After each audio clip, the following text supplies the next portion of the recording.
Good morning, ladies and gentlemen. I'd like to welcome you all to Natal Computer College's second Cultural Day.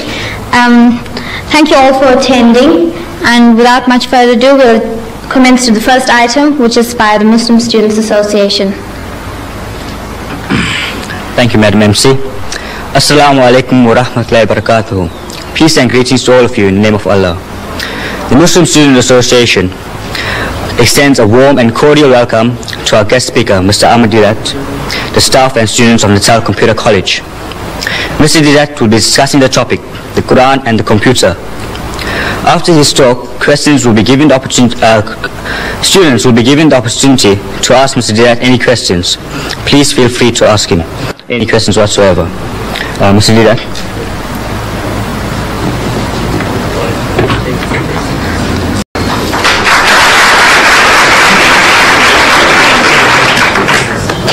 Assalamu alaikum wa rahmatullahi wa barakatuh. It means peace and blessings of God to each and every one of you. I feel privileged to come to speak to your computer college, and the subject that I have chosen is the Quran and the computer. Naturally, you are inquisitive, wanting to know that this book of Islam, the Holy Quran, which was revealed 1,400 years ago, did it have anything to say about the computer? Mr. Deidat, you ask, how do you fit in the Quran with the computer? I said, you see, for a long time I myself didn't see it. I have been reading the Quran in a translation form like this one, the Arabic text with the translation, and I have been reading verses and they gave me some faint idea, but I didn't have a very clear picture until about 1975. How did it come about that I can see this relationship between the Quran and the computer? In 1975, I get a phone call from Zambia telling me that 8 tickets are waiting for me at the South African Airways. I must go and pick them up to visit Zambia on a lecture tour. So I rushed down to the center in Aliwal Street and Smith Street corner, South African Airways, and I go to the man at the reception and I tell him that I have had a phone call from Lusaka, Zambia, telling me that an air ticket is waiting for me. I have come to pick it up. And I know what I was expecting. I was expecting a booklet, coupons. You know what air tickets look like? Those coupons. So I was expecting such a thing like that. So I asked him that, look, I have come for it. So he tells me, he said, see one of these ladies. About a dozen of them were seated in a semicircular form with those terminals, visual terminals. So, see one of these ladies there. How can you see one of those ladies? To me, only one person out of the lot might have my tickets. I know what tickets look like. So I'm asking him, which one? So the way the guy flays his hands, and he tells me, like any one of them. So look, I'm speaking so nicely to the man. Why should he be so impolite? Is it because he's a white man and I'm an Indian? But I had no alternative. The way he directed me, I had to go. The first lady I saw was doing nothing. She was sitting at the terminal. I go up to her. I said, excuse me, madam, I have had a phone call from Lusaka and they tell me that there is an air ticket waiting for me. I have come to pick it up. She asks me, what's your name? So I tell her, my name is Ahmad Deidat. She says, spell it. So I started spelling it, A-H-M-E-D, Ahmad, D-E-E-D-A-T, Deidat. While I am spelling, she is typing on the keyboard before her. She said, yes. In other words, that means she's got it. Yes, so what now? So I said, you see, I want to go from Durban to Johannesburg in the evening, on a Tuesday evening. What have you got for me? What arrangements? She said, well, there is one at 6 p.m. I said, right, that suits me fine. Can you book me on? She said, yes. It's done. So I tell her, you see, on Wednesday now, the next day, I want to reach Lusaka at 3 o'clock in the afternoon. That's what my hosts in Zambia told me. I must arrive there 3 o'clock in the afternoon. I want to be there 3 o'clock. Now, what arrangements can you make for that? So she typed again on the keyboard, and she's asking me, do you want to go through Maputo or through Gaborone? I said, look, it doesn't matter, as long as I'm in Lusaka at 3 p.m. So she types again, and she said, you see, you are booked on Zambian Airlines, and the other plane to transfer this ticket to another thing, we have to contact Zambian Airlines. And there's a national holiday in Zambia today, so we can't contact Zambian Airlines. So please come tomorrow. And you can imagine my disappointment walking from near the Mosque Madrasa Arcade to Smith Street and expecting the ticket in my hands, that it was almost within my reach, but not within my grasp. Disappointed. Come tomorrow. So I'm asking the lady, I says, madam, where did you get all this information from? So she tells me this is from the head computer in Johannesburg. I said, you know, when you were trying to book me in at the 6 o'clock flight, suppose there was only one seat left, and there were more than one of these terminals might have been trying to get the ticket. What happens then? He said, no, the first one within the second, he gets ahead, he gets a ticket, and the rest is blank. How does this happen? He said, you see, every computer in the country which is connected to the head computer has access to that knowledge. The head computer in Johannesburg. Everyone with this terminal has access to that. I said, I see. And I came out, walking back to my offices in Madrasa Arcade. While I'm walking back, the thought occurs to me that this is how this Quran was revealed. This Quran. And verse from the Quran, from the 85th chapter, the last verses 21 and 23, the last verses, tells me, بَلْ هُوَ قُرْآنٌ مَجِيدٌ فِي لَوْحٍ مَحْفُوظٍ. But nay, this is inscribed in the glorious Quran from a tablet preserved. From a preserved tablet. Now, if you have a volume like this, and if you want to know what the Quran says about the Quran, you open, just like in a dictionary, in Q, and just like in the index, Q, and it will tell you everything the Quran says about the Quran. I'll give you examples.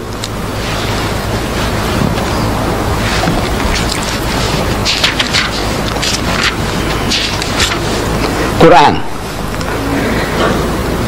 The divisions of the Quran, how it's divided into chapters and verses. Inspired message cannot be produced by other than divine agency. Verses, fundamental and allegorical, these are different topics. God is witness to the Quran. God's revelation, the Quran. Follow it and do right, the Quran. Respect and attention due to it. Book of wisdom, the Quran. It's in Arabic, the Quran. Described, and on and on and on. What does the Quran say about the Quran? The last subject in this index on the on the Quran, it says the tablet preserved. The tablet, this, when you have it, you'll be able to see it with your own eyes. It says tablet preserved, chapter 85, verses 21, 22. I read it to you. So the picture comes to me, this is how it happened. See, the whole picture comes along, the history of Muhammad, that he was in Medina, I have been reading, and a Christian deputation had come from Najran, an outskirt of Yemen. They had heard that another Arab now, who is claiming to be in communion with God, he is claiming to be a prophet. So these Christians, they said, let's go and see this another Arab, and we will question him, cross-examine him, want you to know what does he know about religion. So they come to Medina, and they are housed in the mosque of the Prophet. They sleep in the mosque, they eat in the mosque, and they have a dialogue in the mosque for 3 days and 3 nights. It's going on. During the course of that discussion, the spokesman for the Christian is posing the question, among so many other things. He said, all right, now tell us, O Muhammad, what is your concept of God? And Muhammad, according to tradition, he doesn't just start answering. He, so to say, presses his spiritual buttons. There were no buttons to press. But I said, so to say, he presses his spiritual buttons, trying to commune with God. He said, oh my Lord, what shall I say? What shall I say? He could have made a case, like we do. At times when we are asked questions, we have no ready answers, so what do? We beat around the bush, we fumble to gather our thoughts. You see, it's like this, and it's like that, and so on. While we are talking, while we are trying to share, our thoughts are coming into focus. That's what we do. If I were to ask you, my children, what is 6 times 6? Immediate answer. I take it. 36. 6 6 36. I say, what is 12 times 12? You say 144. Because you have a ready answer. But if you didn't have a ready answer, what do? You say, well, you see, 6 times 6, you take 6 and you put 6 times 6, 6, 6, and then we add, and 6 and 6 is 12, and 6 is 18. And you are fumbling for the answer, but you will get it, but you fumble for it. That's how what we normally do. Muhammad doesn't do that. He could have said, you see, our concept of God is almost identical to yours. You see, you believe in the God of Abraham and the God of Moses and the God of... He said, well, we also believe... This is how we all talk. That's how we talk. Not so Muhammad. He's asked a question, and he must get it from the highest authority, from the head computer. So what he does, he presses spiritual buttons, and comes the answer through his mouth. He is the end terminal. Every prophet of God is an end terminal of that head computer, the knowledge of God. If you are that, you have access to that computer, the head computer, and you have a problem, and you commune, say, oh my Lord, what shall I say? He said, tell them, Moses was told, tell them, thou shalt not commit adultery, thou shalt not covet thy neighbor's wife, thou shalt not steal, thou shalt not kill. So he's telling them, from the head computer, whatever knowledge is given, the prophet of God, the man of God, he articulates them. So he wants to know, what shall I say? Comes the answer. You see it in the 112th chapter of the Quran. Amazing. You open the chapter, it begins. Qul huwallahu ahad. Say, he is God, the one and only. Allahu samad, God the eternal absolute. Lam yalid wa lam yulad. He does not beget and is not begotten. Wa lam yakul lahu kufuwan ahad. And there's nothing like unto him. Finish. Whole chapter is finished. 4 verses. And back to normal. He said, you see, this is our concept of God. When he spoke, while he was speaking, the normal discussion was on a different level of speech. Now, when he's uttering those words, he's on a different level. قُلْ هُوَ اللَّهُ أَحَدٌ اللَّهُ الصَّمَدُ لَمْ يَلِدْ وَلَمْ يُولَدْ وَلَمْ يَكُنْ لَهُ كُفُوًا أَحَدٌ. And back to normal. He said, you see, this is our... Where did he get it from? He's asking. Oh my Lord. Nobody heard him. Nobody heard him say that. But he's asking, what shall I say? Comes the answer. I want you to see it in this book. It starts, say, he's God the one and only. So why say? A chapter begins, say, he is God the one and only. Why say? Because asked, what shall I say? Comes the answer, say, he is God the one and only. Now, this is how every verse of the Quran was revealed to the Holy Prophet Muhammad according to his needs from the head computer. He is the end terminal. As I said and I repeat, every prophet of God, every true messenger of God is that end terminal. We are not. We haven't got that facility to make a direct contact with the head computer. Now this preserved tablet, what is a tablet? To me, that screen is a tablet, a visual screen. Your blackboard is a tablet. Your whiteboard or your green board, on which you write, is a tablet. Your computer chip is a tablet. The tablet of stone on which Moses wrote the 10 Commandments is a tablet. Now this tablet that God is talking about is not made of metal or stone or the silicone chip. It is a spiritual tablet, a spiritual knowledge. It is not material. Now what do you want to know? What else do you want to know? This is some aspect of what the Quran says about the Quran. What do you want to know about the Muslims and about Islam? Everything is in this book. The easiest way to have access to this knowledge about the Muslim is the book. We ourselves, we might be confused. The Muslim can be confused on so many things. But if you want to know authoritatively, what does your book of authority, the Quran, say? So you go to the Quran. So if you open the index, some of the subjects, I'll just give you a quick glance at some of the subjects. This book, claiming to be from God, naturally it must tell us everything about God that we can know. So, under G, look for God. There are more than 140 different references that you have access to from here, from this book, from this index. God. He is your protector. Chapter 2, verses 257 and onwards. He is the creator of all. He is most bountiful. He is merciful. He is most kind. He is beneficent. He is the orphan's shelter. He is the wanderer's guide. The guy who is wandering around, he is a guide to him. He satisfies your needs. God present everywhere. He is unity. He is one, not one in a trinity. He is not one of two. He has got no begotten sons. He is wise. He is best disposed of affairs. He is most high great. He is irresistible. He is never unjust. He is exalted in power. He is free of all wants. He is worthy of all praise. And on and on and on. You want to know what does it say about man? Under M, look for man. Man means mankind. Men and women. Man. Let's see what it says about man. Man.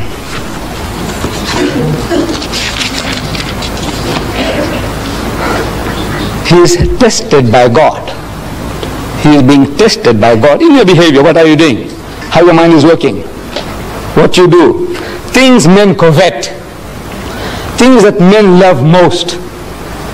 And here, I might ask you, here, man as a male, I want you to tell me, if you can, what does he covet most? What does he love most? What does he want most? Huh? Money. Now don't be afraid. No harm done. We won't disqualify you in your exams. Yes, my child. Materialistic. Power. Huh? Huh? Who said that? Who said that? What did she say? Woman. Woman. Yes, woman. Look, this is 1400 years ago. This man Muhammad is made to say things men covet. I want you to look it up when you have this book. You will have this book. Each and every one of you will be entitled to this book free. I will give it to you all free. This encyclopedia. So no use me tantalizing before you. You know that golden carrot, and says, you see, it's there, it's there, it's there. And he says, where do you get it? I say, you see, you go to the Islamic Propagation Center and you buy one. Now I want to do business with you. No, I'm not here to do business. So the Quran says, زُيِّنَ لِلنَّاسِ حُبُّ الشَّهَوَاتِ مِنَ النِّسَاءِ. So fair in the sight of men is the love of things they covet. Number one, مِنَ النِّسَاءِ, of women. وَالْبَنِينَ, then your offsprings, your children. وَالْقَنَاطِيرِ الْمُقَنْطَرَةِ مِنَ الذَّهَبِ وَالْفِضَّةِ, and hoarded heaps of gold and silver, and wealthy land, and horses branded for excellence. These are the good things of this world's life, says the Quran. But the nearness to God is the best of goals to strive for. Number one, the greatest distraction for man is woman.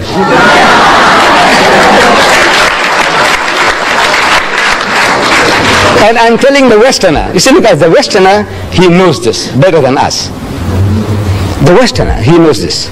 See, he exploits this weakness of man to the limit.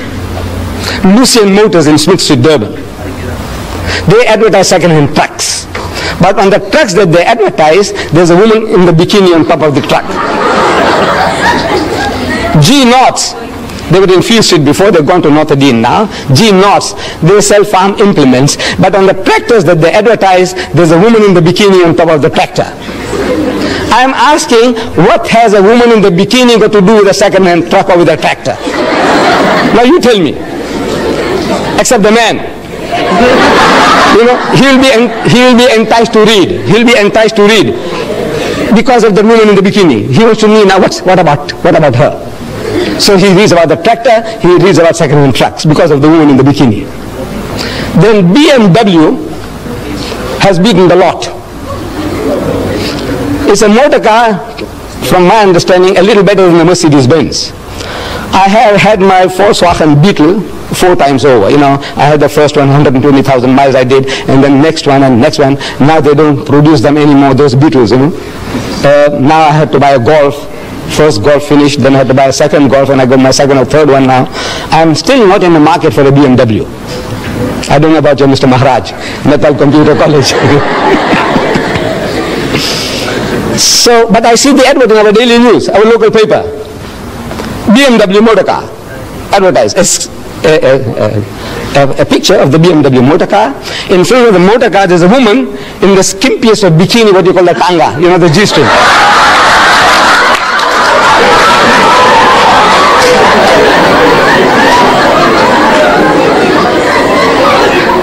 And in front of the motor car, this woman is standing, you know, in a lustful, enticing pose. You know, you can almost hear her saying, come on, come on.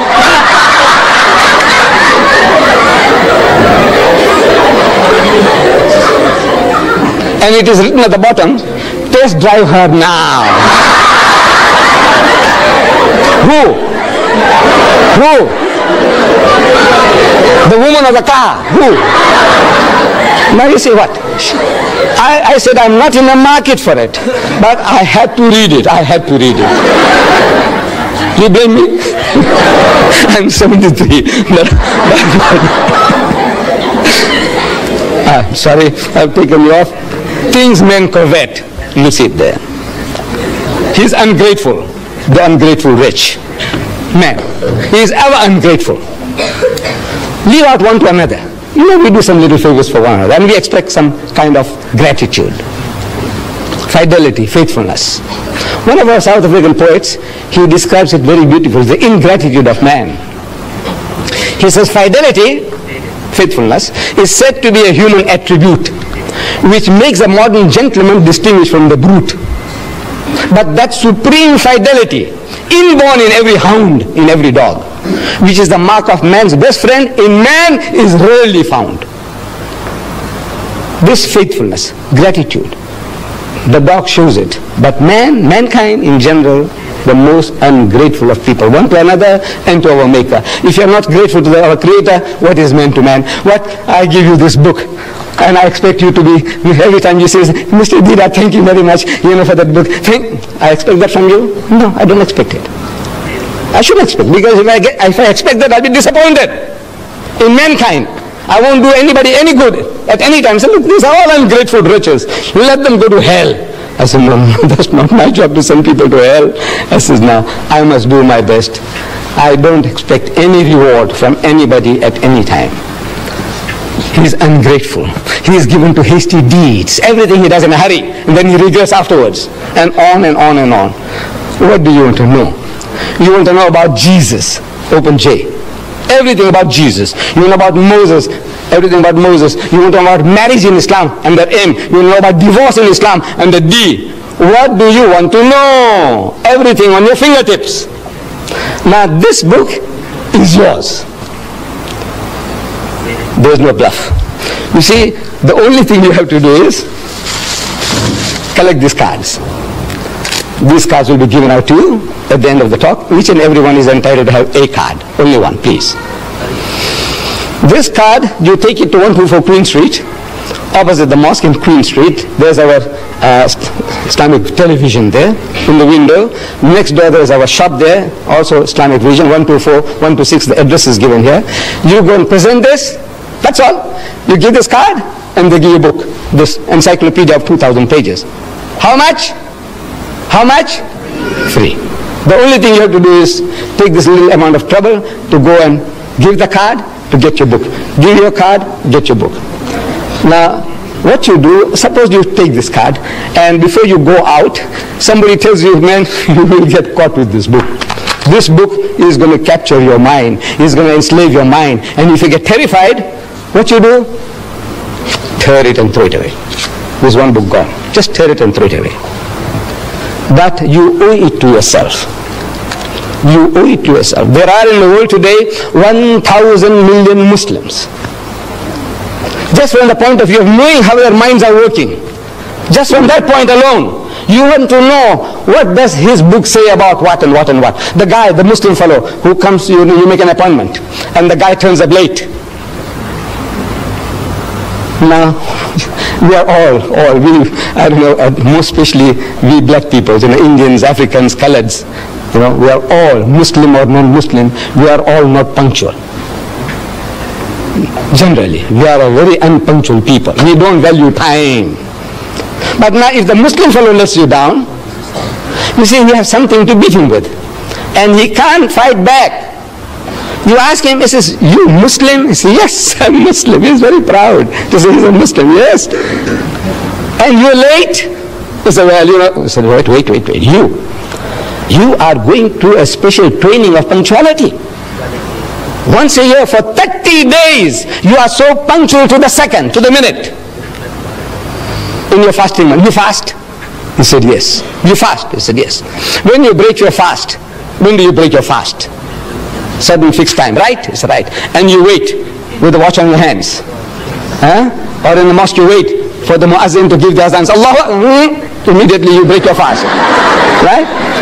Or in the old days, I used to live here as a young boy in Prince Edward Street, and we wait.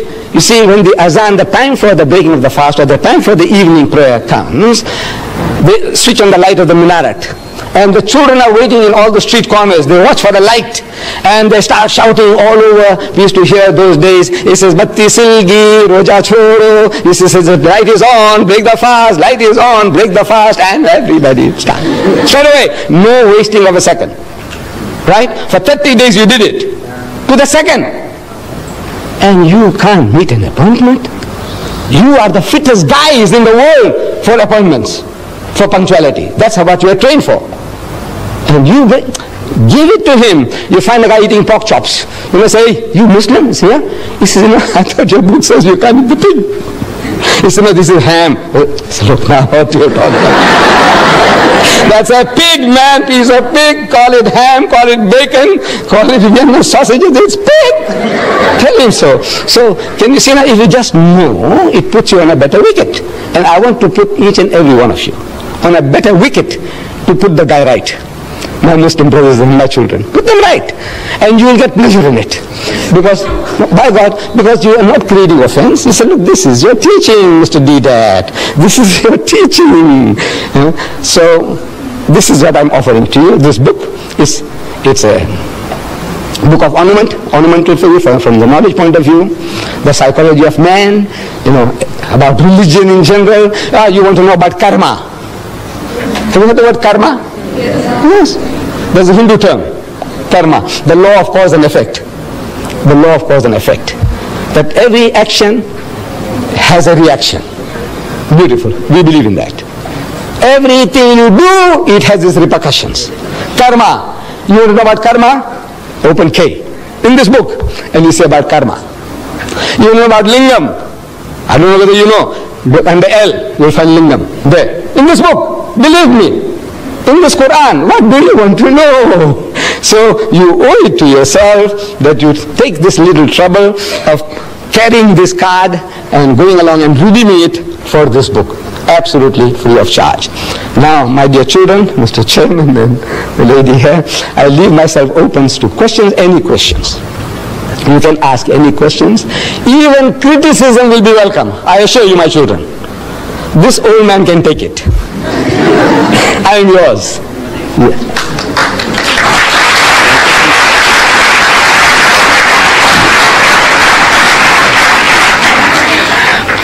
Thank you, Mr. Deidat, for that rather enjoyable and enlightening talk.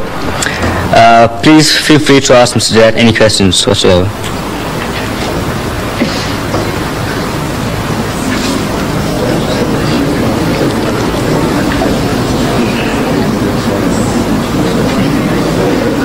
Yes, my child. Why are Jews and Muslims enemies? If you come a little closer, please don't be shy. Please don't be shy, so that the camera can also catch your question. If you don't mind. No harm done. Okay, why are Jews and Muslims enemies? Are the Muslims and the Jews, are they not enemies? Why are they enemies? Oh, why are they enemies? Yes, thank you for your question, ma'am. Now, we as Muslims and Jews, or Muslims and Christians, or Muslims and Hindus, we are not enemies to one another. But we are at war. The Jews and the Muslims are at war. What are they fighting about? They are fighting for a piece of land called Palestine. My brothers, the Arabs, they say Palestine belongs to them. My cousins, the Jews, they say Palestine belongs to them. It's a battle for the land. We have between brothers and brothers. Brother, they're all, among us especially. Father dies, and you find that this estate can't be settled. They must go to court. They must go to court. The dividing the shares, the inheritance. There's a war after war. Every Indian, I'm talking about the Muslims. You see, I don't know about the Hindus so much. But I know my own people. You have to go to court. You have to go to court. So, this is brother and brother. We are brothers and cousins now. And both are claiming the same piece of land. What are the rights and wrongs of it? Now that is something that we can discuss. We can talk. For example, I'm talking to the Jews. I say, come and talk to me. I'm talking to the Jews. I've spoken to the University of Cape Town. I've spoken to them here at the Natal University. I have had so many discussions with them. I have written a book, Arabs and Israel, Conflict or Conciliation, and I sent it to every influential Jew in the country, in South Africa. The reaction was, they want to kill me, they want to bomb me. I said, come, talk to him. I got it all recorded, when they phone up and they use abusive language and what they're going to do to me and all that. I said, come and talk. Because my book says, call them. Call people to a dialogue. Come, let us talk. See if we can see reason. So it is not Muslims want to kill Jews or Jews wanting to kill Muslims. Because we have lived together, Muslim and the Jews, for over 1,000 years, no problem. You see, in Spain, the Muslims ruled Spain for 800 years. And the Jews were the second highest in the hierarchy, doing work among the Muslims. The greatest achievement of the Jews was by the Jews in Spain under Muslim rule. And for 1,000 years, when the Christians were persecuting the Jews, and when they ran for shelter, protection, refuge, they went to Muslim lands. And every Muslim country accepted them with open arms. Say, ahlan wa sahlan. It's a family and plain. Come and live among us. We are the children of the same father, Abraham. Abraham had 2 sons, Ishmael and Isaac. You are the children of Isaac. You are the children of Ishmael. As such, we are brothers. Come live together. And they lived for 1,000 years. Not a single riot against the Jews. Not a nothing. The only time the problem started was with Palestine. When the Jews, they went to seek shelter there, and they went and they filled up, and then they said, now we will take over. For the first time the Muslim wakes up to the reality. He says, now everything, this guy is going to take it over. Inch by inch, the guy's got in. Now he's got the backing of the Western nations, and he's technologically more advanced than the poor Palestinians. illiterate, ignorant people, and he says, now these are easy meat for them. So now they wake up, he says, no man, this is not right. So this conflict from 1918 onwards, prior to that, no problems between the Muslims and the Jews. Any other question? Yes, my son. What's your opinion on satanic verses? Well, as the word says, satanic. The guy is satanic. The guy who wrote the satanic verses is satanic. You see, the trouble is that bulk of the people, nobody has really read the book. In the Royal Albert Hall, I went and spoke about that book of Rushdie. 6,000 people. And I made the chairman to read the introduction. There is a poetic introduction, a quotation by Daniel Defoe, some literary man, his quotation about the devil. So I made the chairman to read it from the satanic verses. And the chairman read it and is asking 6,000 people, anybody at any time has read this? You know, or you have seen it anywhere, or you read anywhere? Out of 6,000 people, one guy put up his hand. Where? In the satanic verses. Then I'm asking the people, the audience. I said, you see, Rushdie has something special to tell about you, you Londoners. I said, you know, on the very first page, he calls you all bastards. You Londoners are all bastards. Do you know that? No. I said, Londoners, I said, you, whether you are an English Londoner, or a Pakistani Londoner, or a Sikh Londoner, or a Hindu Londoner, you are a Londoner, you are a bastard. Shocked. Shocked. I said, look, what have you been reading? You say this book is very good. I said, come on, talk to me. Then, of course, it was more than an hour's talk. I'm giving him what he says about Rama, what he says about Sita. Did you read it? He says, no. I said, you were going to kill him, you. What is about you white people? The whole white race. It says white women, no mine, fat, Jewish or non-differential. White women, I can't say the other words. What they're good for. I can't. But I said, now you talk to me. You want to know? I said, you white man, you know what he says about your mother, your wife, your sister, your daughter. You Jew, you know what he says about your mother, your wife, your sister. I want to know what are your reactions. Then this is what he says about Rama and Sita. This is what he says about all of your whole white race. And on and on and on. The filthiest, dirtiest book in my life I ever came across was the satanic verses. Really satanic. Keep away from it. From the price point of view, at one time it was costing 15 pounds. That's 75 rands. You know 75 rands on that? It's about 540 pages. 75 rands. Here I'm giving you, my son, 2,000 pages free of charge.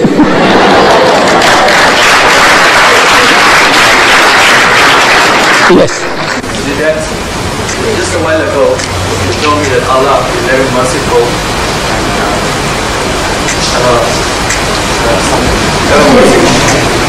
Now, I know someone rushed you are terribly wrong, but anyway, we're living in the modern times now, and we have freedom of speech, freedom of writing. But that's besides the point. If Allah is merciful, who are we, the people, to impose judgment on Rushdie? Because, you see, we didn't create Rushdie. He was created by God himself.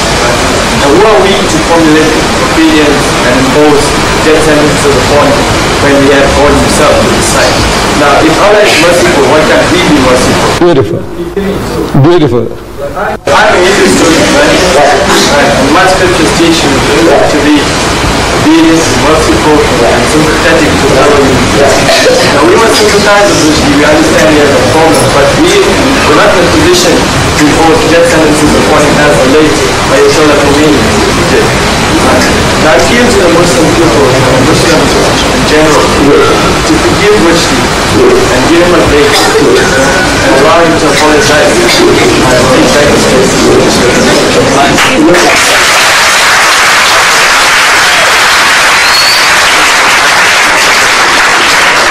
My son, very beautiful thoughts. God is merciful and we are expected to be merciful. He is just and we are expected to be just. He is beneficent, we must be beneficent. Charitable. He is holy, we must be holy. That is the teaching of Islam. That is the teaching of Hinduism. It's a beautiful teaching. But now, we are also told to respect one another. Now, I ask you, what is your name?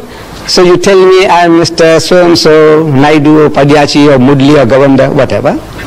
They say, yes. I knew your great-grandmother. Because a lot of people, I know their grandfathers and grandmothers. I'm 73 now. Since as a young man, I have been moving around a lot, you see, I know. So I said, yeah, your grandma, yeah, man. Within the state, she used to live there, you know. You know, she was the biggest whore. I said, you know, she was international, not only for Indians. Now, if you punch me in the jaw, have I a right to blame you? I said, what am I doing? I'm asking for it. Am I not? He said, what am I doing? Talk, man, talk. Talk nicely about everybody. You swear my mother, look, you can call me anything. I'm big enough. I told you. I said, this old man can take it, if you remember. You know, I said, ask any questions, even criticism will be welcome. I said, this old man can take it. I stand by that. But now you come along there while you're asking me questions and you swear my mother, you know, at this I will punch you on the jaw. By God. No, I'm not. I'm talking frankly. My mind is still 16. In my mind, I'm still 16-year-old. I know my body belies that. You see, but my mind tells me I can give it to you, and I will punch you on the jaw. Maybe I'll break your jaw and also break my hand because it's gone too soft now. It's not what it was before. You see, but now this is the natural reaction of anybody. You swear my mother? Look, call me anything, man. Call me an ox, call me a donkey, call me a fool.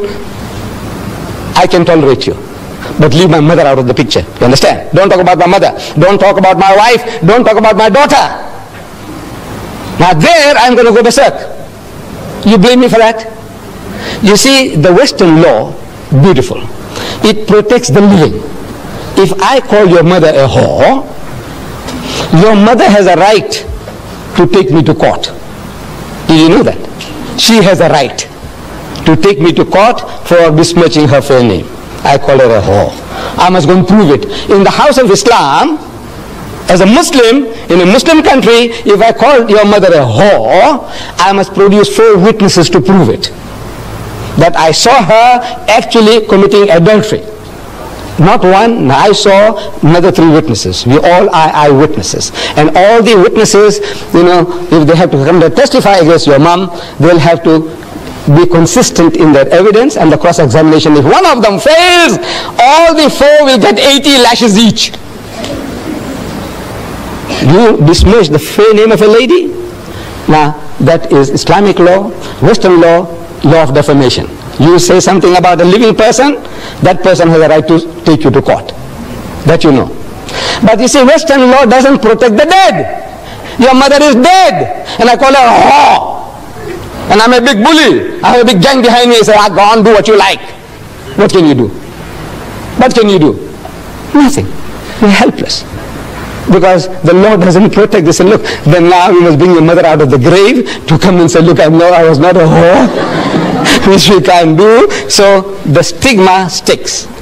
So that guy, I have no right to forgive. If somebody saw your mother, or I saw your mother, these people have no right to forgive me. Your mother has a right. If she's living, she has a right to forgive me. You forgive me, your brothers and sisters forgive me, your father forgives me, your mother forgives me. But if your mother is dead, if she's dead, I get away with it. So this is the law why the man says, now you say something about my mother which is blasphemous, and the law of blasphemy in the house of Islam is death. Yes, anybody else? Yes, my son. Just one second. Let's give the young man a chance first. I'll come back to you. Yes, my son. What, you believe in Satan? Yes, that there is a power, satanic powers. I do believe. Yeah. How come with these Satanists, how come they only oppose the Christian religion and not the Islamic religion? Maybe they have nothing to chew on. You see, the satanic people, what do you say? There's a cult. Is that what they're attacking the Christians, you say? Right, because they come from Christian background. Sit down, my son. You see, they come from a Christian origin. All the Satanists, they were not Hindus.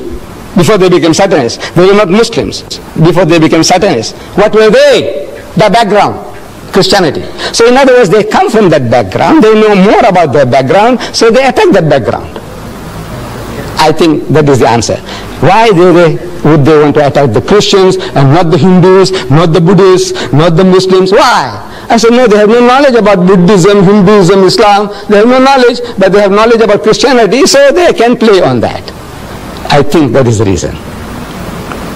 Yes, my son, you had something. Why do the Muslims wear a hood?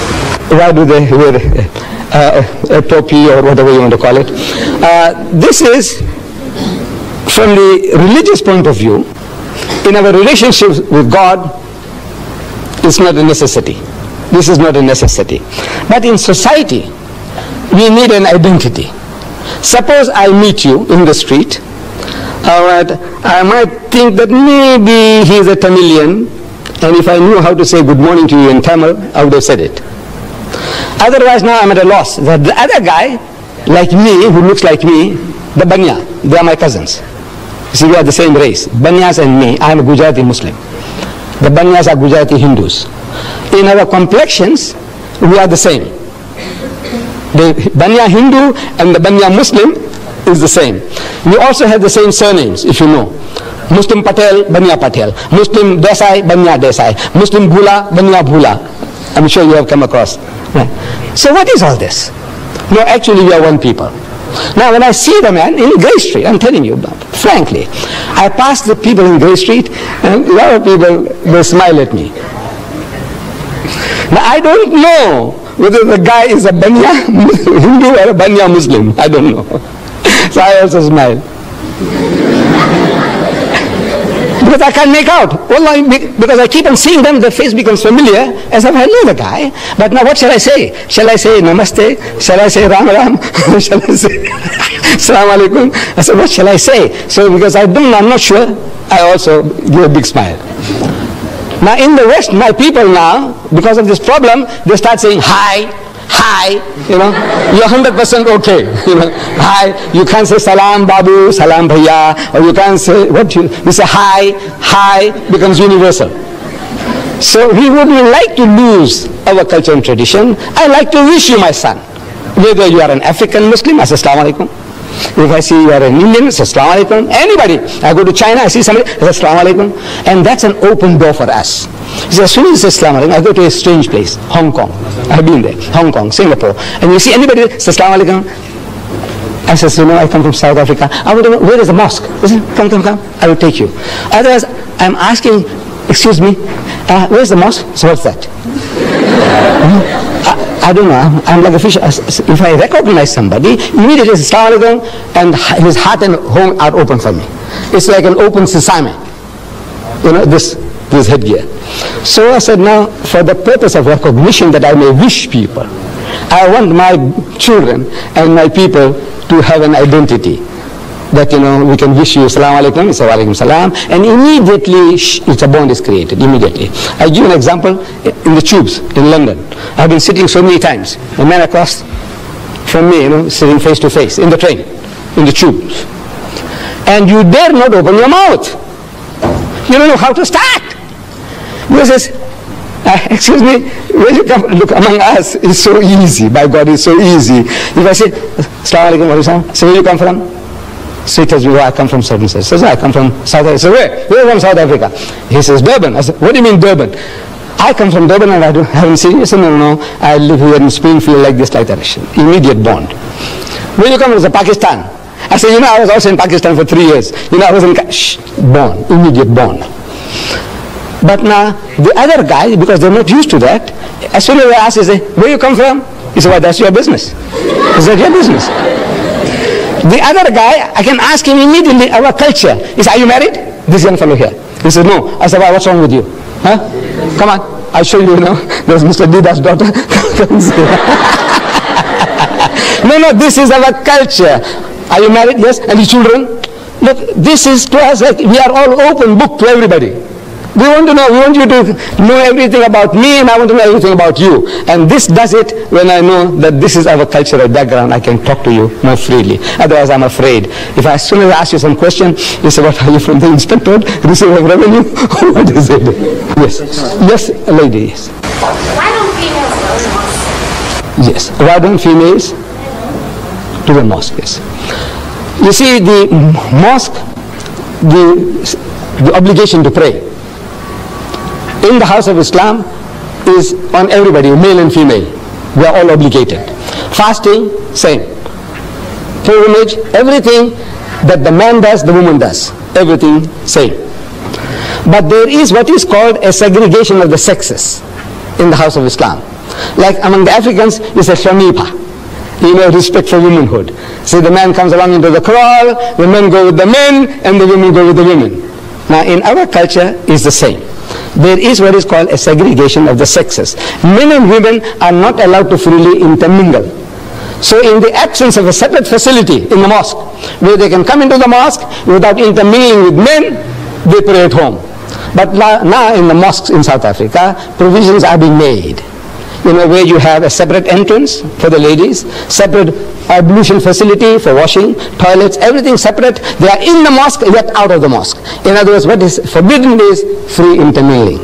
In the house of Islam, means in our teaching, no Muslim man has a right to be alone with a woman who is not his mother or wife or sister or daughter. Everybody else is to keep them at a respectable distance. If I was going to Johannesburg, alone in the car, I need company. If I see you, my sister, my daughter, you standing by the roadside, trying to thumb a lift, my religion says don't give her a lift. Not because you are an African. Even a woman of my own race, don't give her a lift. But if she is accompanied by a man, maybe her husband, maybe her brother, maybe her father, it's an act of charity. Come inside, I'm empty, where are you going? I'm going as far as Newcastle, etc. Get in. Free. It's an act of charity. But if the woman is alone, whatever race, my own race, they said, don't give her a lift. Why? Because it is a challenge to man's manliness if he doesn't make some suggestions. This is man, any man, every man. Unless he's a hypocrite or something else wrong with him. A man is a man. He has a woman beside him and is traveling alone now. He wants to know, are you married? He says, no. Have you got any boyfriends? He was, are you married? How long? 15 years. Any children? He says, no. He says, Mr. Naidu, working hard enough. Thank you.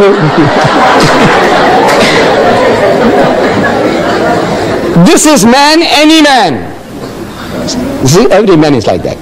So therefore, this is now, look, before that thing happens, this old man, I'm talking about this old man himself.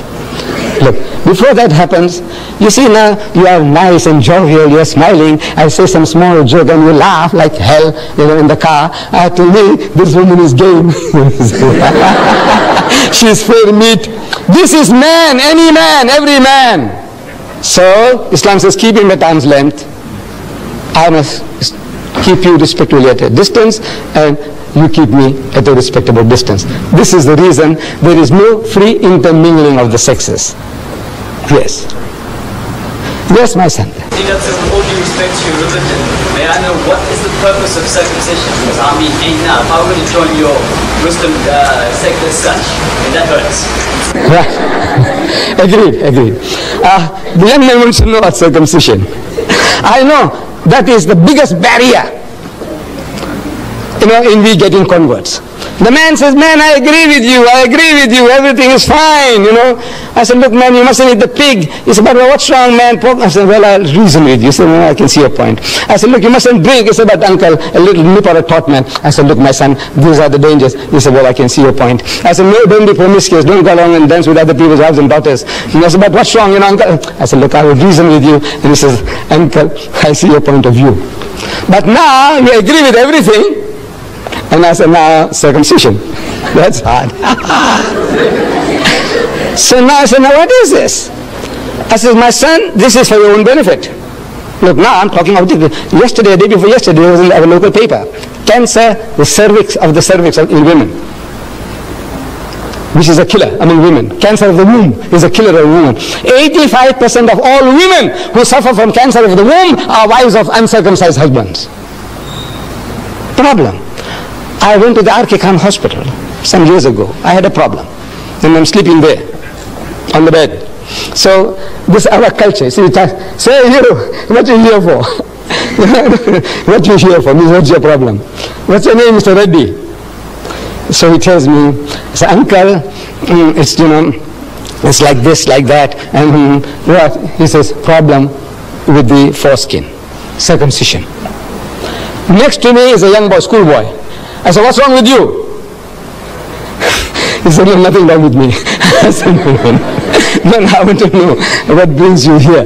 Why are you here? So he says, you see, uncle, difficult. So he's telling me, actually he's got constriction, he must be circumcised. He's also ready. Look, no insults upon the ready. There are reddies here, so many. It's just coincidental that the guy next to the wall was a reddy, grown-up man. This guy was a reddy. Across the aisle, Hindustani gentleman about 50 years and more. So I go up to him. I said, Bhaiya, what brings you here? Why are you here? So again, he's in turmoil, he's in torture. He's trying to tell me. He's got a problem. He must be circumcised, otherwise the skin has come in the way. I said, you know, I'm telling the nurses. Look, you see, as you see me, I enjoy talking. So I say, you know, your husband, is he circumcised? He said, no. Your husband, is he circumcised? He says, no. I say, hey, you got a problem. I said, tell them all to be circumcised. Not for religious reasons. I said, as much as we are vaccinated, for what? Our government tells us, according to health regulations, that if you're vaccinated, there's less likelihood of you getting smallpox and this and that. Diphtheria, anti-diphtheria, this thing, all that, they're doing it to you for what? To save you. They give us vaccination, inoculation against smallpox, typhoid and all that before you go overseas. What for? They hate you? No. But for your benefit. So now this circumcision, I said, if I came into power in this country, I will pass a law, circumcise every male child in the country, Indian, African, colored, white. Nothing to do with religion. I say for health reasons. I say 85% of my children, my daughters, who are married to uncircumcised husbands, they are suffering from cancer of the womb, a killer disease among women. I say just to save that, there are so many other philosophical aspects. You come and see me and I will give you further details which I can't share with you here. But I said now, just that alone, 85% of the women who suffer from cancer of the womb are wives of uncircumcised husband. I say circumcise everybody. It's that operation. You know how easy it is. You see, previously under primitive condition, the septic, this thing lasted for a long time and you suffered. Man, I had the young man circumcised on a Sunday morning, and Monday morning on a bicycle he went to work. It is as difficult as that. You know, Sunday he gets operated on, and Monday morning he's riding a bicycle, he's making deliveries. Yes, my children. Anything else? Yes, my son. This is a chat question most about Christians. The background of statements are from a Christian background. But wouldn't you state, looking at the Bible, that the reason why Christians are attacked is because of the conflict between God and Satan and the ultimate prophecy of the ultimate defeat of Satan by God, which is shown in the Bible? I didn't hear the detail of your question, but I think it's again about God and Satan. I think if you come a little closer, please. I'm sorry. I can't hear too well from that distance. Yes. That maybe ask you about Satan and Satan's and Christians. Right? You said that Satanism. Satanism and Christians. You told me that the Christians are attacked mostly by Satan. You said that Christians, that Satan is, the background is from Christians.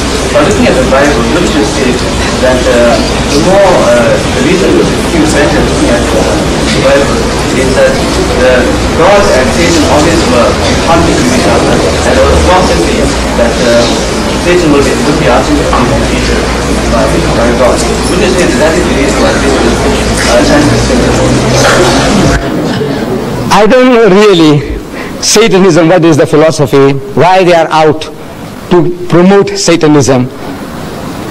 maybe Satanism gives them that freedom to do anything and everything, which religion doesn't allow you. Hinduism won't allow you this thing, that thing, you won't allow you. It tells you, no, thou shalt not commit adultery. Hinduism says that, Islam says that, Judaism says that, thou shalt not kill. We have certain common denominators. But now, as soon as the person starts straight-jacketing you, as a Hindu, as a Muslim, you want to be free to do what you like. You want to behave like an animal. You want to behave like a pig. People want to behave like pigs. So now the best thing is to disown. So it's to disown religion altogether. And they say, now this is a new cult, they call it Satanism. But now the battle is with us. Every individual, we say, we believe, that we have all got this propensity for evil. We have two qualities in us, towards godliness and towards earthliness, devilishness. So the battle is on in all of us, everyone. The Holy Prophet Muhammad, he described this situation beautifully to his companions. While they are around him, he's telling them that shaitan, that's Satan or devil, shaitan courses through the body of man like the blood. He's passing through you. He's each and every fiber of you. He permeates you. Everybody. Shaitan, man means mankind.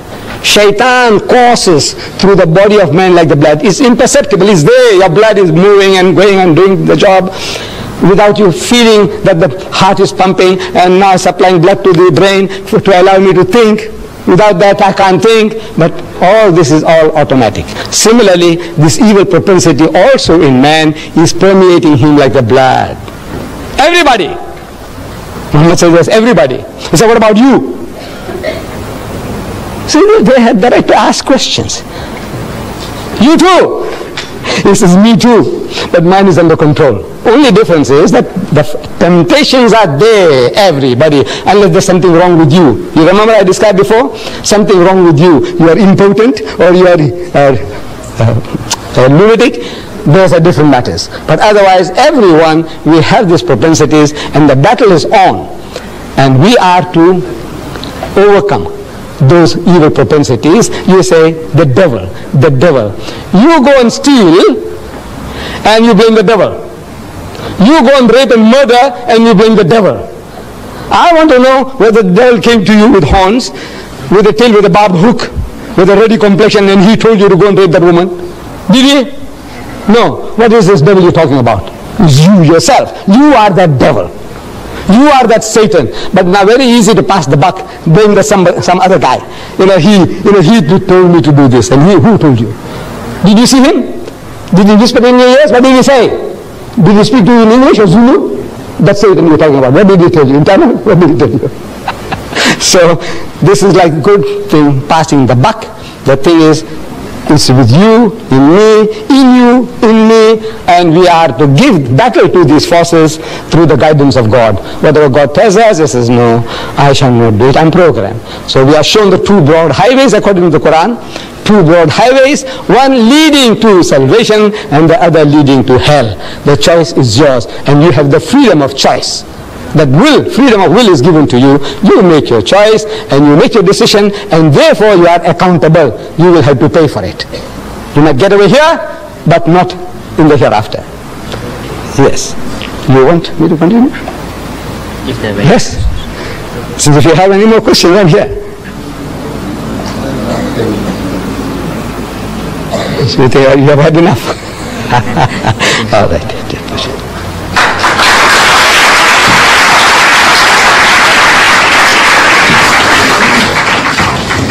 Thank you for your questions. That brings us to the end of our presentation. And once again, to our guest speaker, Mr. Ahmad Deidat, thank you very much.